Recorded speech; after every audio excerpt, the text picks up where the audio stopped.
안녕하세요. 신림역 4번 출구 미건부동산 마채한입니다. 오늘 12월 31일입니다. 12월 31일 2020년의 마지막 날인데요. 여러분 그동안 코로나라던가 경제 위기 때문에 너무 많이 힘들게 2020년도를 보냈는데 2021년에는 그래도 새로운 희망이 있기를 바라 봅니다.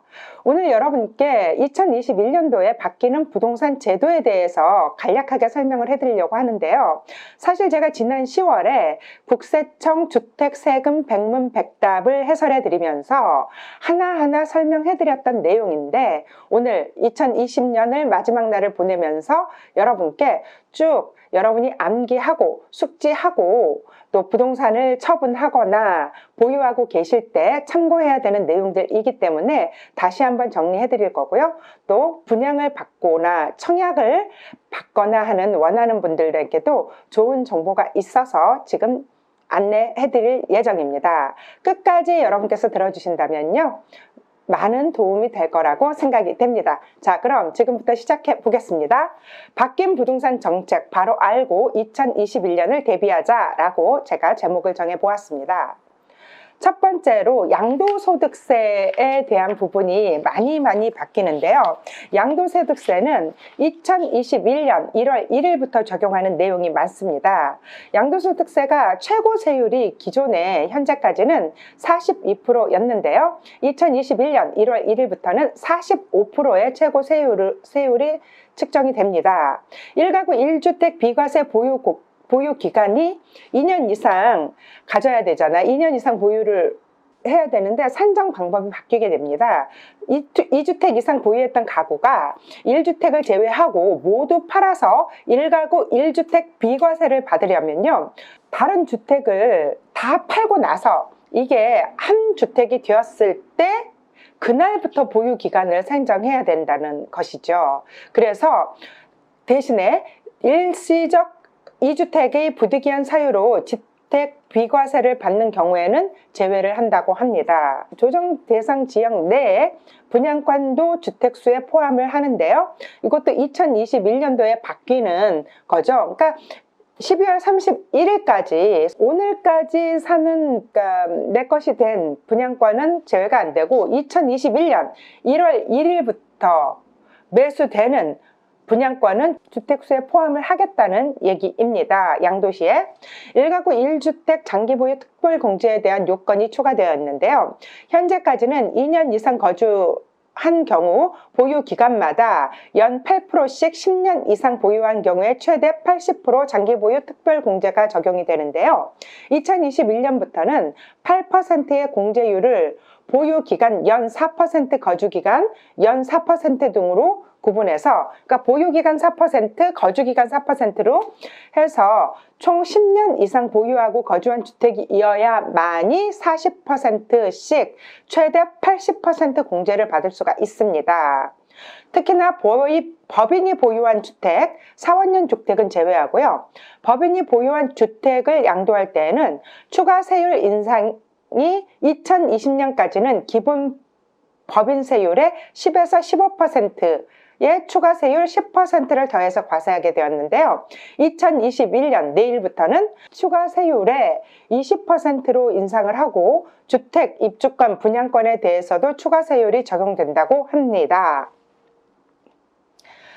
2년 미만 보유 및 조정 대상 지역 다주택자의 세율이 인상이 되는데요. 현재까지는 1년 미만 보유주택의 경우 40%, 2년 미만 보유주택은 기본 세율을 적용하던 양도소득세를 1년 미만 보유주택은 현재보다 30%를 인상한 70% 포인트 인상되고요. 2년 미만 보유주택은 60%의 단일 세율을 적용한다고 합니다. 분양권의 양도소득세율도 인상이 되는데요. 기존에는 조정 대상 지역에 위치한 분양권에 대해서 보유기간과 상관없이 50% 세율을 적용했는데요.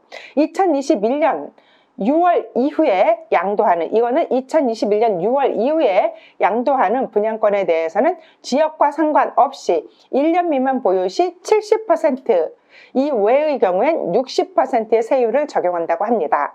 다주택자가 조정 대상 지역 내에 주택 양도세 중과세율이 인상이 되는데요. 그러니까 다주택자가 조정 대상 지역 내에 주택을 양도할 경우에 중과세율이라는 거죠. 지금은 기본 세율에 더해서 2주택자는 10%, 3주택자 이사는 20%를 중과했는데 2020년도에는요.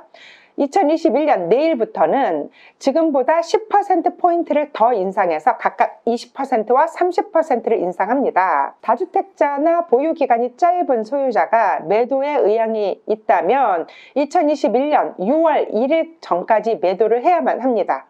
지금은 중과세율이 2주택자는 10%, 3주택자는 20%를 중과하는데 2021년 6월 1일부터는 10%포인트 더 인상해서 2주택은 20%, 그 이상은 30%가 된다는 내용입니다. 그래서 2021년 6월 1일 전까지 매도하는 것이 유리합니다. 이번에는 종합부동산세에 대한 내용인데요. 2021년 1월 1일 변경되는 내용이고요. 종합부동산세율이 인상됩니다. 2주택 이하 보유자의 경우에는 과세표준 구간별로 0.1에서 0.3%포인트 인상, 3주택 이상 및 조정대상 지역의 2주택자는 과세표준 구간별로 0.6에서 2.8%포인트 인상됩니다. 법인 보유주택이 기숙사는 여기서 빠지고요. 개인 최고 세율을 적용하는데 2주택 이하는 3%, 3주택 이하는 6%를 일괄 적용하고요. 공정시장 가액 비율도 세금을 매기는 규칙이죠. 기준 과세 표준을 정할 때 적용하는 공시가격의 비율인데요. 올해는 90%에서 95%로 인상하기 때문에 개인의 그 세금이 굉장히 많이 종합부동산세가 올라갈 수가 있죠. 그래서 조정 대상 지역 내 2주택자는 종전에 200%에서 300% 이상의 법인 보유주택의 세부담 상한이 폐지가 되고요. 법인 보유주택은 6억 원 이상의 공제액도 폐지가 됩니다. 그래서 그 다음에는 이제 좋은 소식인데요. 고령자의 종부세의 공제율이 인상되는 건데, 실수요자 고령자들의 종부세 부담이 높다는 그런 의견 때문에 종부세 부담을 낮춰주기 위해서 고령자 종부세 공제율을 인상하는 거예요. 그러니까 실수요 1주택자 중 고령자의 세 공제율을 구간별로 10%포인트 상향 조정하고요. 장기 보유 공제와 합산 공제율도 기존 70%에서 80%로 10%포인트를 상향합니다. 그래서 1주택을 공동 명의로 보유한 부부는 내년 1월부터는 종부세 상정 시에 적용받을 공제 방식을 선택할 수가 있는데요. 지금처럼 부부가 각각 6억 원씩 총 12억 원을 공제를 받거나 1가구 1주택자와 같이 9억 원을 공제받은 후에 고령자 공제 및 장기 보유 공제를 적용받을 것을 선택할 수가 있습니다. 만일 부부 공동 명의의 2주택자는 1주택자는 공시가격 12억 원까지 각각 6억 원씩 공제를 받는 지금의 방식이 유리하고요. 12억 원이 넘는 경우에는 기간이 길어지고 연령이 높아질수록 1가구 1주택자 공제율을 택하는 것이 유리한데요. 1가구 1주택자의 방식이 유리해서 해당 방식을 적용받기를 원할 경우에는요. 9월 16일부터 9월 30일까지 관할 세무서에 신청을 하면 된다고 합니다. 이번에는 임대차에 관한 내용도 많이 바뀌는데요. 이 임대차에 대해서 바뀌는 내용은 2021년 6월 1일부터 적용이 됩니다. 주택, 전세, 월세 계약 시 전반적인 계약사항을 임대차 계약 당사자가 30일 이내에 시, 군, 구청에 계약 당사자 공동으로 신고할 수 있도록 되어 있는데요. 신고 계약 사항은 계약 당사자에 대한 것, 임대 기간에 대한 것, 보증금과 임대료에 대한 것, 계약금에 대한 것, 그리고 중도금, 잔금 납부일 등을 신고해야 되고요. 신고함과 동시에 확정 일자를 부여해 준다고 합니다.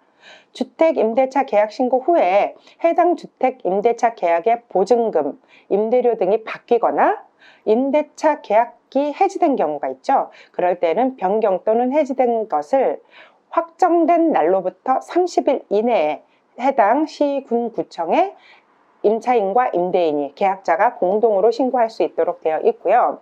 전월세 신고제가 적용될 지역은 임대료 범위 그러니까 정원월세 신고제가 적용될 지역과 임대료 범위는 대통령령으로 정함에 따르기 때문에 확인해 봐야 되고요. 임대차 계약 내용을 신고하지 않거나 거짓으로 신고한 사람에게는 100만 원 이하의 과태료가 부과됩니다. 오피스텔, 고시원 등의 비주택은 신고 대상에서 제외된다는 거 아시면 되고요.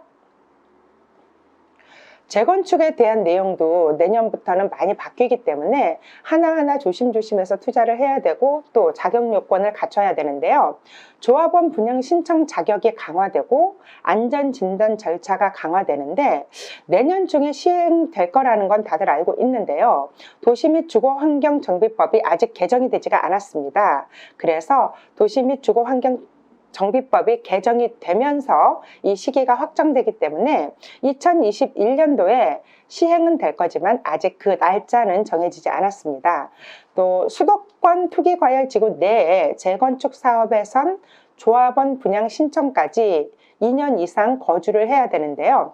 거주 기간은 연속적일 필요가 없이 6개월씩 6개월씩 4번을 거주했더라도 분양 신청 시기까지 2년 이상만 연속 거주하지 않아도 돼요. 2년 이상만 요건을 갖추면 되고요.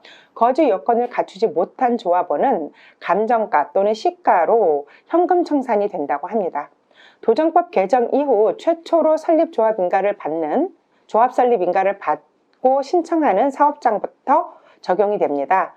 그리고 현재 1차 안전진단 기관을 시, 군, 구가 선정을 했는데요. 이번에는 시도가 선정을 하게끔 되어 있고요. 2차 안전진단도 시도가 담당을 한다고 합니다. 또 기존의 안전진단 보고서를 허위로 작성하면서 그러니까 허위로 작성하게 되면 2년 이하의 징역에 처해지거나 강화된 절차에서는 안전진단 보고서를 부실하게 작성해도 과태료 2천만 원이고요. 허위 부실 작성한 경우에는 안전진단 입찰도 1년간 제한이 된다고 합니다. 그러니까 기존의 법에서 더해서 과태료가 추가가 되는 거고요. 안전진단 입찰도 1년 동안 못하게끔 되어 있는 거죠. 이래서 재건축에 대한 규제가 강화된 거 알려드리고요. 마지막으로 청약제도인데요. 2021년부터 청약제도가 많이 바뀌게 되는데 신혼부부 특별공급 소득 여건이 많이 완화가 돼요. 그래서 여러분들 관심 있으면 잘 암기해 두셨다가 청약할 때 이용하시면 될 것 같고요. 현재 민영주택의 신혼부부 특별공급 소득 기준이 도시근로자 월평균 소득이 120% 이하 외벌이고 130% 이하 맞벌이이지만 내년부터 2021년 내일부터는요 140% 이하 외벌이와 160% 이하 맞벌이 등으로 굉장히 많이 완화가 됩니다. 참고하시면 되고요. 공공주택의 신혼부부 특공 소득 기준도 현재는 도시근로자 월평균 소득이 100% 이하 외벌이와 120% 이하 맞벌이에서 내일부터는요 130% 이하 외벌이, 140% 이하 맞벌이 등으로 완화되고요. 생애 최초 특별공급 소득 기준도 완화되는데 현재 공공주택의 생애 최초 특별공급 소득 기준은 도시근로자 월평균 소득이 100% 이하, 민영주택의 생애 최초 특별공급 소득 기준도 도시근로자 월평균 소득의 130% 이하이지만요. 2021년인 내일부터는 공공주택은 130, 민영주택은 160까지 완화됩니다. 기존에는 신혼부부 특별공급의 경우 물량의 75%를 소득 여건 100% 이하, 맞벌이 120% 이하에서 우선 공급을 추진했는데요. 내일부터는 70%만 우선 공급, 그리고 일반 공급 비율을 25%에서 30%로 늘리고요.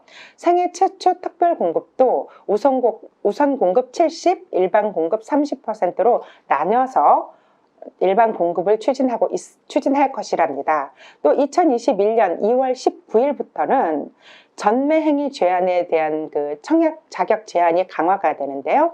이거는 2021년 2월 19일부터예요. 지금까지는 위장 전입을 하거나 허위 임신 진단서를 발급받는 등 공급 질서를 교란시키는 사람만 청약 금지를 시켰는데요. 분양권 전매 제한을 위반하거나 알선한 사람도 적발 일로부터 10년간 청약 자격을 제한한다고 합니다. 그러니까 조심해야 되는 내용이고요. 분양가 상한제가 적용된 아파트 당첨자는 최소 2년 이상 거주해야 돼요. 그러니까 분양가 상한제인데 전세를 주거나 그러면 안 되고 무조건 들어가서 2년 이상 사셔야 된다는 거 유념하시면 되고요. 두 번째는 공공택지에서는 분양가에 따라서 최초 입주 가능일로부터 3년에서 5년을 거주해야 된다고요.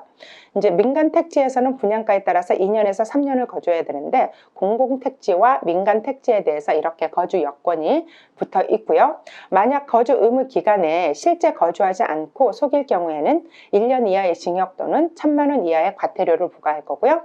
거주 의무 기간 중에 해외 체류, 근무, 생업, 취업 또는 질병 치료 등 부득이한 사정이 있을 경우에는 한국토지주택공사의 확인을 받아서 주택에 거주하는 것으로 인정이 가능할 수도 있다고 하니 알아보시면 될 것 같습니다.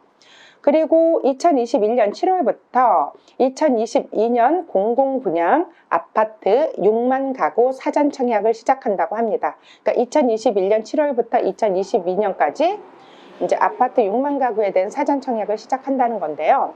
사전 청약은 본 청약 1에서 2년 전부터 일부 물량에 대해서 당첨자를 선정하게 되는 제도이고요.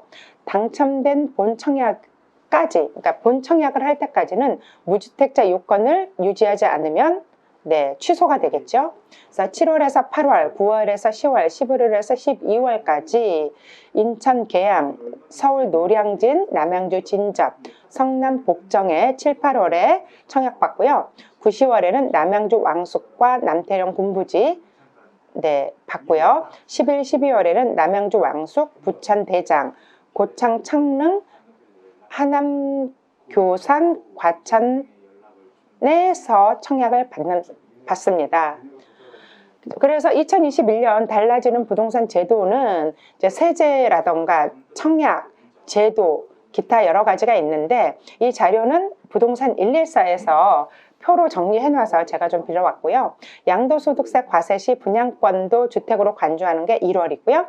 장기 보유 특별공제 거주기간 추가되는 것도 1월, 소득세 최고세율 인상 및 과세표준 구간 조정하는 것도 1월, 종합부동산세율 인상, 종합부동산세 공제 한도 확대, 법인주택 양도 추가 인상, 양도소득세 추가 세율 인상은 6월이고요. 나머지는 다 1월입니다. 그리고 신혼부부 생애 최초 특별공급과 입주 예정통보 구체화도 1월이고 전매 제한 위반자 10년 입주 자격 제한은 2월부터, 수도권 분양가 상한제 주택 의무 거주 기간도 2월부터 시작되고요. 3기 신도시 등 3만 가구 사전 청약은 하반기에 7월부터 시작할 예정입니다. 그리고 제도가 개선되는데 재건축 실거주 여건 안전진단 강화되고요.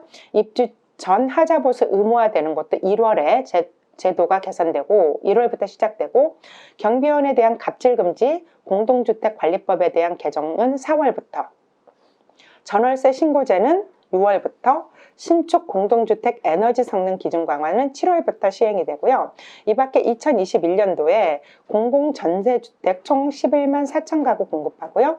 공공참여형 가로주택 정비사업 확대하고요. 공시가격을 현실화 추진한다고 합니다. 이 표는 부동산 114의 자료를 좀 빌어왔고요. 여기까지 2021년 내일부터 바뀌는 부동산 제도에 대해서 안내해드렸고요. 여러분들이 암기하다시피 외우고 있으면 여러분들이 부동산을 매수한다거나 처분할 때 또 유지하고 있을 때 많이 도움이 될 거라고 생각하고요. 올 한 해도 응원해 주셔서 감사드리고 2021년에 더욱 도움되는 부동산 정보로 다가오겠습니다. 이상 행복한 부자가 되는 소중한 인연을 중개하는 마채현이었습니다.